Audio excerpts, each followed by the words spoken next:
are 50-50. It comes down to this final game's execution. The game execution for game number 3. Team Vitality against ALPHA7. Who will be going into the Kings group and who will be falling to the lower brackets to waiting their opponents, which is either going to be Dominator Esports or Loops.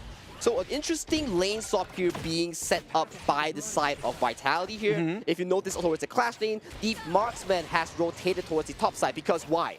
Yes, you fight the consort you might win, but it's a tough matchup. So we swap over this so we can at least secure one winning lane. And just securing that one winning lane is going to allow them just for the early game not to be that difficult for them, right? Exactly. If you secure one winning lane, at least ZaNQ gets to breathe against this Dani's pace tempo here. Yes, exactly. And at least you get to share the Fire Beak. Yeah, you can get the Fire Beak, no problem. I can still secure the River Sprite on the top side. So we get a 50-50 change.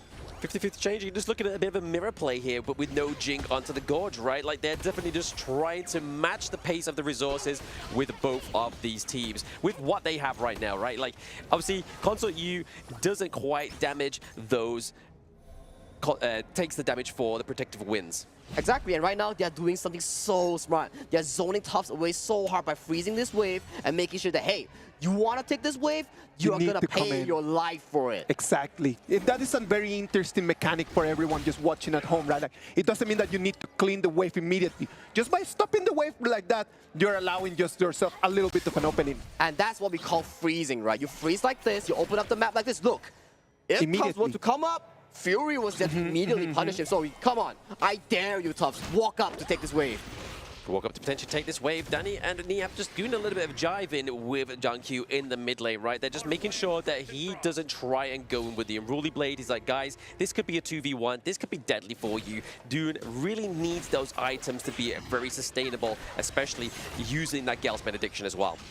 Gale's Benediction, so much healing, so much tankiness, but still, it's still the early game. He needs to rack the items like you talked about. Once he gets that Ominous Premonition, the Eye of the Phoenix here, buffing up the physical defense, buffing up the magical defense, he's going to be a monster against all these team compositions. That is so much gold that we're talking about in there. It's just like they need to be able just, as every time that we said, every single second must count. As they roam around, they need to be taking resources. As they roam around, they need just to keep putting money in their pockets. Yeah, I mean, you can't aimlessly just roam around like headless chickens, right? Because at that point, you're just wasting time. You're wasting those precious resources, like you were saying there, Isaac. But right now, obviously, ALPHA7 are just a little bit of ahead in terms of that gold lead. But again, for those at home, obviously CR7 onto the Consort U, using Protective Winds not only protects you from damage, if you time it correctly, you activate the Blessing of the Dryad, which stops you getting that CC from the likes of the I Ching as well. But that's so difficult. That's gotta make sure that you hit the pick so perfect. Immediately reacting to that will take so much skill. Can CR7 do that? He might be the candidate to do so, but right now, let's look. Let's calm down a bit and look at the overall map phase here. A lot of pressure has been put towards the bottom side, pressuring this early, making sure that he does not have a good early game. One more time, ALPHA7 and Vitality just showing us how this game is supposed to be played. Not tossing fist around, they're just trying to take the resources, try to take the turrets. That bottom turret right over there, already half HP. Man, if that goes down and they secure the Tyrant, A7 is going to have a blast of an early game. But right now, mid priority goes over to the hands of Vitality. They have control of the mid river. They just need to assist Zan here in securing this wave. And also, Smite has been expanded by Dani, so he's not so open for this Tyrant. Rotations coming down and the Tyrant is going to be taken to half of the HP. It's only Vitality in here. Guan Yu is still very far away and he's going to be free for the red team. 3 for the tech team, but obviously we're looking at Below as well, right? We did say that obviously Zhang Fei can take the smite, but it's gone for the heal instead, so they couldn't even really go and contest that Tyrant. They would have to be basically waiting on a dream with that last hit, right? But like you were saying that, Isaac, he was just trying to basically say and give the intel to the side of ALPHA7. Danny saying, hey, look, Crimson Golem is up literally soon, but it was the quick rotation from Zhang Yu. Vitality is going to have to let that turret go, and they're going to have to rotate around. They do not have an answer to what's happening over there in the farm lane. The Consort U right now is serving such a big person to actually fight Zan on this early here. This pick actually scales immensely well against the early, especially with the Wind of Blessing, being able to block up physical damage. You negate the potential of the likes of Tufts, of the likes of Zan actually flanking you with these picks. So definitely a smart pick up here coming in from ALPHA7. That's actually that. So far, I mean, it's not actually been called out just yet, right? ALPHA7 are definitely looking for a means here onto John Q. We do hear the bridal outburst being put through as well. The damage has come through. The fort has been laid down, and his grave has been made for the first time within game number 3. But it's not only that. John comes through and gets the reverse takedown onto Niab. So already paying back that 1-1 trade. 1-1 trade. It was supposed to be for ALPHA7, but at the end of the day, Vitality can't take one whack. But yet again, guys, you gotta remember, when you talk about kills, ALPHA7 in the end, they came what they wanted. One kill, first blood, extra goal into a tower. Yes. They traded more, and they are escalating the goalie here. But still, you gotta remember one more thing. This goalie was not enough to beat the ALPHA7 team composition that they had just now. Right now, they're on opposite ends. The Pei, the Mines Runner. So, do they have the early game tempo to really solidify themselves in the mid to late stages? It is already 6 minutes of the game, and right now we can start already seeing what the ALPHA7 strat is going to be. The quick rotations around is not gonna be a 3-1-1, it's gonna be a 4-1 going around. And I mean, that's definitely numbers you don't want to be seeing, right? Like, you don't want to be going into a brush and seeing 4 of the enemy teams in there. It's going to be scary for the side of Team Vitality. They're just having to kind of just do and tend a little bit more pressure into these side lanes, because it seems like ALPHA7 are definitely dictating the pace of this game number 3. They have full control of the pace of the game, right? Like the whole rhythm is just being directed by the blue team. This is the expertise of the Pei, right? We thought Danny wouldn't be a master, but imagine this. He's making the side lane so comfortable for everyone to play. Every time that they was out, Vitality sends someone to defend top side, so much people had to follow him, and he takes teleport back to the bottom side and pull more people here. Look at this, 10 man strong at the bottom segment of the map. It's just so difficult to start fighting in here. Like, the rotations are so tight, but this might be an opening. Yeah, I mean, Team Vitality right now are definitely playing more of the reactive play style. They aren't kind of dictating the pace. ALPHA7, like you were saying there, Sagi, they're sending people up to the top side of the map. Then we see that Team Vitality have to send people up as well, and then vice versa down to it's like a bit of a switcheroo here happening on the Gorge. I just love how this game is keeping us on the edge of our seats. It's just in any moment a fight could happen, because you can see everyone just moving around the map so much. The rotations are so quick that a moment of mistake, it might be just a direct fight. A moment of mistake towards a direct fight, and look at 10 seconds here. If no one is here to defend his Crimson, ALPHA7 is going for the call right now. Look, everybody is looking at this buff. A fight might break out here. Fight might break out. We're obviously seeing a little bit of damage going over to the 19. The Destiny counter already being used as well to try and wipe out these minions into the top side of the map. It is going to go over the side of Team Vitality. So no stealing of the Crimson Golem within this fight. But it still means there is going to be a little bit of jabs, a little bit of jives coming here from ALPHA7. But no deaths so far. Yeah, boxed in there, but no one for Vitality was able just to have the courage to jump in and to try to initiate in there. I mean, they shouldn't have that courage, right? 'Cause, I mean, they don't want to make the mistake that if they were ALPHA7 in the last game, if ALPHA7 made that mistake, they wouldn't be in this game number 3. For me, guys, I'm starting to look at Zhang Q. He's starting to rack up the tank items, and he's starting to be a very beefy frontliner. Once Zhang Q, once Zan gets these items, maybe at the 10-minute mark, we might see a full-fledged dive being blown up by both teams here. Zan right now on 6,000 gold, only 2 big items. He might need 1 more in there for his damage to be online. Yeah, I mean, he's already got the Doomsday, right? So early game power spike is coming through. He's going for the Shadow Ripper as well. A little bit more attack speed, a little bit more crit as well. But obviously, looking at that Dark Daybreaker towards the end of that itemization. But right now, taking a lot of damage is Neil into the mid lane, forcing the recall here. So he's going to be out of commission for a few seconds. Ooh, the map state is getting more and more serious right now. You gotta need a hero right now. We keep talking about these two teams. 1-2-1. Goalie, it's whatever. It's 50-50 right now. 1,000 goalie, it's like, it's okay. It's not too big. So who is the hero? Is it Niab on the Guan Yu's Razor Cavalry? Is it Zhang Q fighting these backlines? But hang on a moment though, as they're still looking for an engage here on this Crimson. Are they really looking for engages, or are they just trying to capitalize on that T2 takedown, right? They was able to get the T2, they're able to get that Crimson Golem. Now they rotate into the mid lane. Now they might be able to get that catch-up that you were talking about there, Sagi. ALPHA7 are being zoned out by Yixing's ultimate, World is my board. They may be able to get this T1 down to the bot lane. It's not looking hopeful here for the Team Vitality. We're always talking about just how this game needs to be played and how it needs to advance. And the way that ALPHA7 is playing right now, I'm telling you, is one of the most mature ways that I've seen them play in a long time.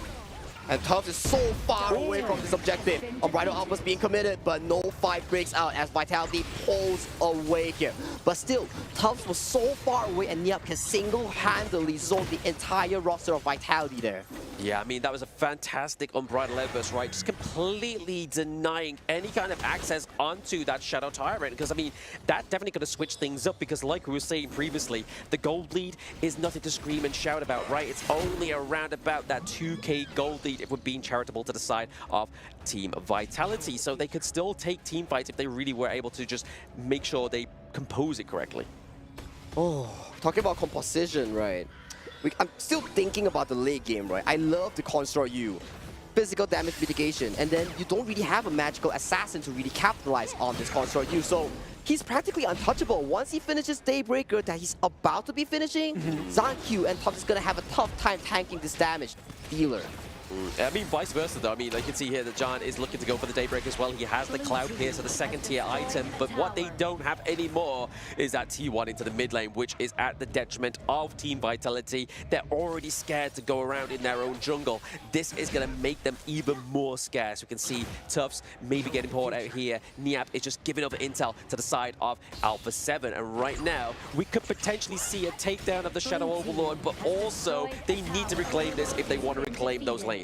They're gonna take that tier 2 turret and then you're just gonna let that Overlord just go for free. Yes. Uncontested is totally fine because right now they do have an advantage, but that means that for the next 1 minute of the game, they will not have priority for the fights. I agree. Next 1 minute, Vitality will have all lanes pushed out and ALPHA7 will be busy attending these waves here. Just look at Danny. So fed, so much protection. He's at enemy lines. Hey. Farmley so far away. And right now though, they seem to be collapsing. They're looking for Danny, but Danny, a pace, so much mobility here. He can jump, he can leap, he can escape freely.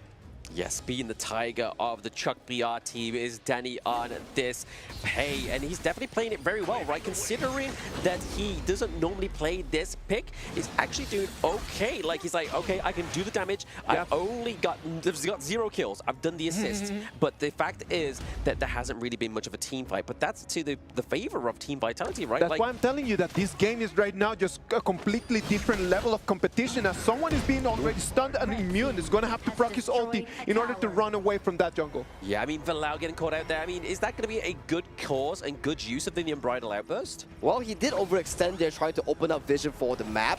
However, if you don't have the Unbridled Outburst, that's 30 seconds to 1 minute that you have to regain it from attacking creeps, attacking jungle camps, to regain your fury to be able to cast his ultimate, right? So right now, the map pressure is still really low for South Vitality. We have to see regarding the final marksman, the Arlie versus the Construct U, who comes out on top in team fighting. If this game keeps going like this, we might end up seeing a Tempest Dragon because I don't feel like any of the two teams is really willing just to make that one movement that might end up in a big fight. Yeah, because I mean, one movement is great consequence, right? Yeah, if it doesn't go in your favor, then that's it. You could be beating your head for the rest of the night thinking, if I didn't make that bad move, I could have won this game. And you can see right now how they're just stalking brushes. They are just waiting for ALPHA7 to make the wrong move. And I feel like I get the jive. I get the vibe that you're talking about here, Isaac. There's a lot of stalemates happening on this gorge right now. Look at that. They're going to catch Niap over there. He's just going to jump away and he's not going to be boarded in. Now it's going to be the tire that is going to be free for ALPHA7 one more time. I love the map play here coming in from ALPHA7 here. They deliberately 20 seconds before the objective, send in the Clash Lane wave. Every time. It's not a coincidence. It happened twice already. 2 of these Shadow Tyrants, every time they force Tough to clear the wave. If not, they'll be losing a tier 3 Clash Lane tower. Yeah, some key vital itemizations being built there as well. We got the Sun Chaser onto CR7, so some more range, a lot more attack speed for the Consort U, as well as obviously the Ominous Premonition there for Niap onto the Guan Yu. So once he's in there, he's going to slow down the movements of those enemies and make it harder to escape. The last thing that Team Vitality wants in here is just one of those high ground turrets just to fall. If that one of those high ground turrets is falling, that's going to open a way of coming right from behind. Oh yeah, flanking angle from a Guan Yu's Razor Cavalry. That's not what you're going to be seeing for the final game right here, especially if you're a Vitality fan. Yeah, I mean, it's like Mama Bird just feeding all the chicks. She's just pushing all the worms into the side of ALPHA7 at that point. And to be honest, when you are so close with that gold lead, giving over a whole team to the side of ALPHA7 could definitely make that gold lead a lot more stellar for your team. Let's wait and see what's going to happen. ALPHA7 just needs to control the wave so they can come in all at the same time. They do not think about the minions at the moment because they're going to start the Shadow Overlord. Shadow Overlord going maybe potentially into the hands of ALPHA7 here. I mean, there's nobody around by the side of Team Vitality. They cannot contest this. They have no long range like from the likes of a Newer or anything like that, so they have to give it over, which at this point in the game, can Team Vitality really take this loss? Well, one thing's for sure, we still haven't got a full-fledged 5v5. Yeah. That upcoming 5v5 will cement the game. I believe in Vitality, I believe in A7. They wouldn't go down, they wouldn't win the game without going for such a big fight. Let's wait and see what's going to happen. Right now, the whole hope of Team Vitality comes into Zan. Zan and that early, they need to be a perfect engage for them to stay alive. Yeah, I mean, you're even sensing this here as well, right? He's gone for offensive last item, Cuirass of Savagery as well. So not typically the item you go for an early last item, but it's the defense that they need. They're like, if they're going to come to us, I want to have that safety net. I want to have that defense for myself, but also deal a little bit of damage thanks to the item as well. Exactly, I do agree with him because look at Dani. He's full slotted with the Breaker. Look at Fury. He's going to come and jump onto you. And CR7, he's full slotted on the Consort U, so definitely you have to find something. But look at mid lane though. I mean, fight on 2 fronts though. Into the bot side of the map as well. We see Niap. He brings John Q to his mates. But at the same time, we're having that team fight into the mid lane. John, thanks to that defense, is able to get it alive as well as thanks to 19. So we have the Vanguard pushing into the Crystal. Higher ground turrets are starting to fall for Team Vitality. Thank you over there, just falling down at the same as the turret. And look at that, they want to keep just throwing punches over there, pushing 19 back so low, and he won't survive. CR7 is going to back that one. This is what I was saying about the Diadema pick. If you go for that empowered basic attack, it swings you into your enemy and basically gives them the 3 kill, but Tuff's into the backline as well. He's trying his best to keep ALPHA7 off of his Crystal. There is no minions at this point, but there is only 2 of Team Vitality as the minion wave comes through into the mid lane. This could be hairy. This could be hairy as, look at it, they are looking for the win on Bridal Alpha's heads. The early kill, power goes down. It is going to be ALPHA7 coming into the Kings group stage. Congratulations to ALPHA7, what a master class of a performance.